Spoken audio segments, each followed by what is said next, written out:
momento tan especial para nosotras en esta noche, María Cela, estar todas juntas por primera vez en este periodo de pandemia. Y de hecho, normalmente no nos juntamos las cuatro porque tenemos los días divididos. Pero en el día de hoy, que invitamos a la candidata a senadora por el Partido Revolucionario Moderno, Farideh Raful, nuestra compañera, decidimos unirnos todas. Carolina, que no estaba para el día de hoy. Hola, ¿cómo estás? Y a ti, Farideh, querida, bienvenida, buenas noches. Esto va a ser muy difícil porque eres nuestra compañera, pero tenemos que hacerte una entrevista como candidata, como se le hicimos a Antonio Taveras, Claro, como le hicimos la propuesta también a Rafael Paz, a Vinicito Castillo, como le hicimos también a los demás candidatos presidenciales. Claro. Leonel Fernández, que nos habían dicho que venía y todavía no hemos tenido la confirmación, y de Gonzalo Castillo no hemos tenido respuesta, pero este espacio está abierto para los candidatos ahora presidenciales y congresuales. Bueno, las vicepresidentas también, que ya pasaron también, todas, y las candidatas a la vicepresidencia, que ya pasaron todas. Exacto. Vamos a empezar preguntándote, Farideh, sobre el tema más candente. El tema del ¿Cuál debate. de todos? ¿Cuál de todos? Bueno, todos son candentes. Todos son candentes. Vamos a hablar de tu programa de gobierno, que es lo más importante, pero vamos a salir ya del tema del debate de Ángel. ¿Por qué razón no participaste en el debate de Ángel? O, por lo menos, ¿por qué razón Ángel dijo que tú no habías confirmado?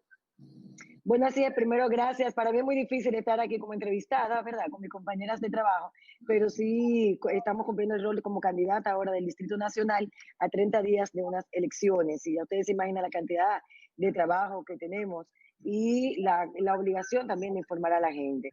El tema del debate, se dio un plazo que se estableció para confirmar. Nosotros no confirmamos porque hubo una decisión partidaria de que si el candidato de la presidencia del Partido de Liberación Dominicana no asistía al debate, las dos únicas personas que estaban convocadas al mismo, tanto el candidato presidencial Luis Abinader como quien les habla como candidata senadora, pues no iban a participar. El punto era que participáramos todos o no participábamos ninguno, porque tal y como dijo el presidente del partido hoy en varios tweets que lo hicieron público a primeras horas de la mañana, no se iba a permitir que el Partido de Liberación Dominicana determinara dónde, cómo y con quiénes iba a poner a sus candidatos a debatir en el plano nacional.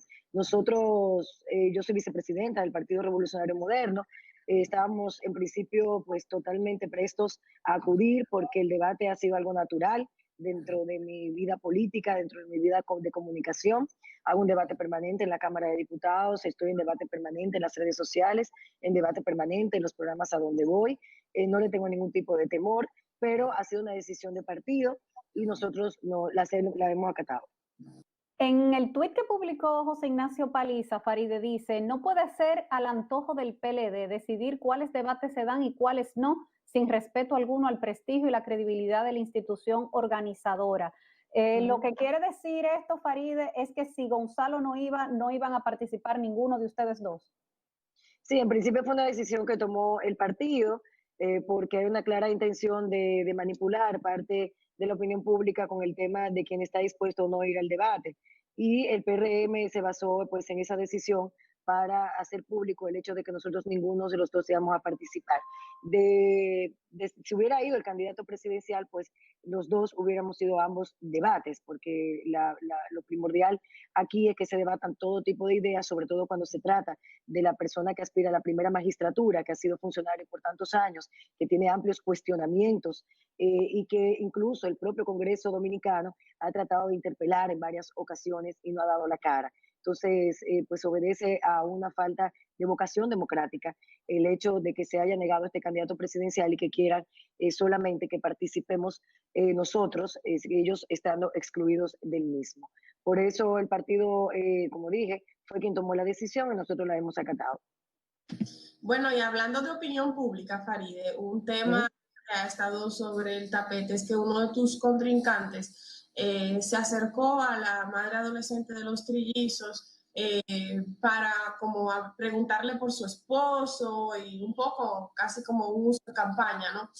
Y recordamos que en alguna ocasión se le abordó acerca de cuál era su posición sobre el matrimonio infantil, que es quizás en materia de derechos humanos el asunto más delicado que está en el Congreso, y dijo no tener posición fijada. ¿Cuál sería la propuesta de Farideh Raful en materia de matrimonio infantil de llegar al Senado?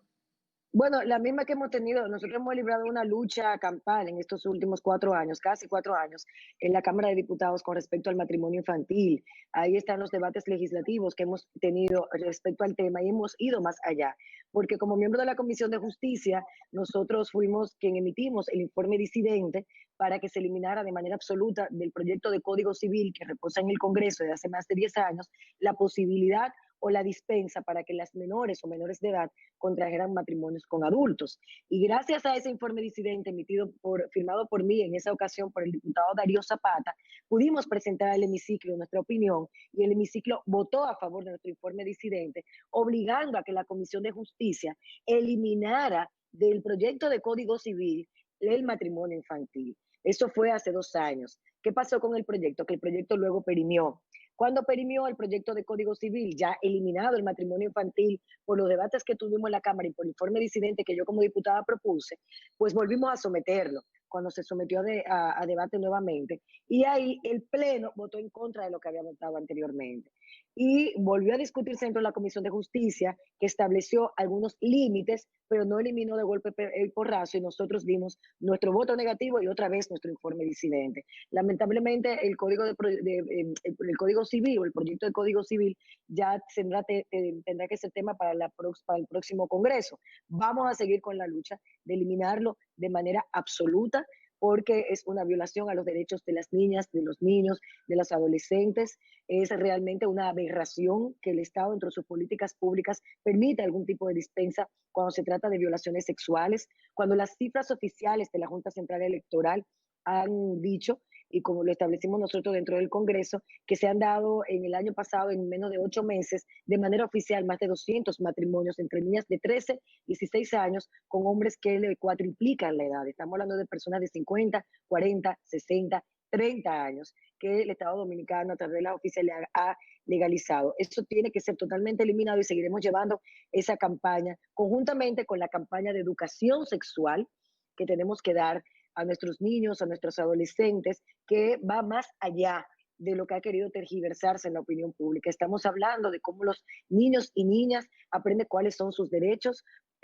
cómo pueden defender su integridad física de cualquier abuso, aprenden a identificar los acercamientos que pueden ser dañinos y también identificar que pueden y tienen derecho a tener un desarrollo integral dentro de la vida de adolescente y de adulto para ser más sanos. Yo creo que si hablamos de familia dominicana, no podemos dejar a un lado este tema por la cantidad de embarazos adolescentes que siguen dándose en nuestro país con unión libre y con el permiso y las dispensas que todavía contempla la legislación nacional para que nuestras niñas contraigan matrimonio, lo que se ha llamado la esclavitud del siglo XXI. Tú has tenido varios temas, el buque insignia de la corrupción, que de ese vamos a hablar más adelante. Pero hablando de derechos, están los derechos de los trabajadores. ¿Qué planteas tú en tu programa de gobierno para una nueva legislatura como senadora en el caso de que ganaras? Todos los derechos adquiridos de los trabajadores deben ser respetados. Nuestra opinión ha sido coherente durante todos esos años que tenemos en la vida pública. Hemos propiciado que el Código Laboral de la República Dominicana y que la comisión que fue designada por la presidencia hace 6 años terminara los trabajos, porque tienen que ser acuerdos tripartitas que se den sobre una mesa donde haya realmente una sincerización acerca de cómo han cambiado la dinámica laboral en nuestro país, porque sí ha cambiado y tenemos que legislar y tenemos que regular a esos fines, sin eliminar derechos, muy por el contrario, garantizando derechos de ambas partes, tanto del empleador como del empleado. Se ha discutido mucho el tema de la cesantía, que es un tema que no se ha querido abordar, ni el Estado ha querido intervenir de manera directa, ha faltado voluntad política en esa relación tripartita, hay intereses encontrados, tenemos un seguro de desempleo que está establecido en la ley, que no se ha implementado en más de 20 años, nosotros debemos sentarnos a ver por qué no ha pasado y hacer la reforma estructural que el sistema tiene necesariamente que hacer. El tema de la cesantía es uno que se propuso en un momento determinado en ese diálogo tripartita, en esa mesa, Claro. donde inclusive estuviste en una mesa donde invitamos a los diferentes actores. En muchos países no se pagan prestaciones laborales, pero no se puede comparar salarios en otros países o situaciones de otros países con la nuestra. Y las prestaciones para muchos empleados en estos tiempos, por ejemplo, cuando han sido suspendidos, ha sido fundamental para ellos poder continuar con su vida hasta encontrar un nuevo trabajo. Ese seguro de desempleo, ¿a qué que tú dices que está contemplado y que está detenido ahí desde hace 20 años? ¿Qué quería decir ese seguro de desempleo? ¿Qué porcentaje del salario del trabajador le tocara en caso de ser despedido? ¿Durante cuánto tiempo? Porque eso existe en otros países y me gustaría conocerlo. No, en República Dominicana nunca se reguló, la ley planteó que se estableciera un seguro de desempleo y eso tenía que ser normado a través de reglamentos a la ley. ¿Qué pasa? Que como ese tema se enfrentó a intereses muy fuertes, se dejó a un lado y dijeron, bueno, vamos a mantener la cesantía, que uno de los reclamos de los trabajadores ha sido mantengan la cesantía y entremos a hacer los reglamentos de cómo implementaríamos este seguro de desempleo. El seguro de Entonces, desempleo lo paga el Estado. Sí, lo pagaría el Estado con una cantidad de tiempo como pasa en otros países. Entonces, ¿qué pasa? Por eso yo hablo de que todo acuerdo laboral en materia de derechos tiene que ser con los tres actores principales, empleador, trabajador y Estado, porque el Estado tiene una correspondencia directa con cada una de las políticas laborales, pero en este país no ha pasado de esa manera. Entonces, dentro de esas reformas estructurales que tienen que darse, es sentarnos ahora porque tenemos un código laboral del 92. La ley de seguridad social, recuerden que se aprobó hace 20 años. Todavía faltan reglamentos y no está aplicada en su totalidad. Entonces, es sincerizarnos y decir, bueno, vamos a ver, ¿qué no vamos a aplicar? ¿Cómo podemos aplicar? Y buscar acuerdos. Porque lo que ha detenido el acuerdo dentro de la comisión designada por el presidente de la República son dos temas fundamentales. El tema de la jornada, que se ha hablado en el mundo entero y a través de la OIT de la flexibilización de la jornada laboral, y se ha propuesto que sea incluso, de otra parte, que sea un poquito, no, en vez de flexibilizar, que sea un poco más prolongada y que se varíen los días para que el trabajador pueda trabajar, que sea en vez de 7, 6 días, se trabaje 5 horas, una mayor cantidad de tiempo. Eso ha hecho que la discusión en el tema no haya tenido ningún tipo de desarrollo o avance. Pero ahora ya eso no puede detenerse, por lo que te decía, y vengo con el elemento del teletrabajo. Ahora, ¿cómo vamos a protegernos? Porque hay una nueva realidad. Ahora nos hemos dado cuenta que muchos de nosotros podemos trabajar en nuestros hogares y muchos empleadores dicen, yo tengo ahora menos costos que asumir en una oficina donde tenía 20 empleados porque con 5 puedo hacer el mismo trabajo con ellos de su casa. Perfecto. Pero ¿qué derecho y cuál es la jornada laboral de ese trabajador? ¿Cómo va el empleador a saber que la jornada se está cumpliendo? ¿Vamos a trabajar sobre términos de referencia como si fueran consultorías o vamos a trabajar sobre productos y servicios que tiene que entregar el empleado? ¿Cuándo vamos a catalogar el accidente laboral si el empleado está en su casa? ¿Cómo lo podemos catalogar? ¿Cuáles van a ser los criterios? ¿Cómo vamos nosotros? Claro, ¿cómo vamos, por ejemplo, el Internet? Yo trabajo desde aquí con mi Internet. ¿Quién me tiene que pagar el Internet? ¿El empleador o yo como trabajadora?